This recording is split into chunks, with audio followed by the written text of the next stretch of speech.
Ilang yung gatong. Karubdob. Oh. Ilan yung gatong niya? 1, 2, 3. 4, 6. 6 lang na piraso. Ang apoy niya, sobra-sobra oh. Ang gandang paglutuan eh. Tipid na. Simple pa.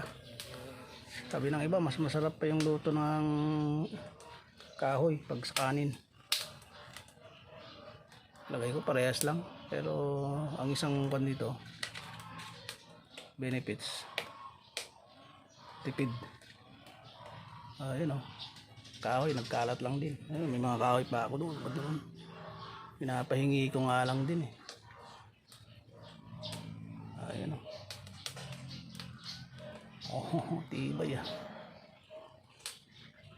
Oh. Ayun yung chimney sa taas. Naka metal paring pa yung atip niya oh.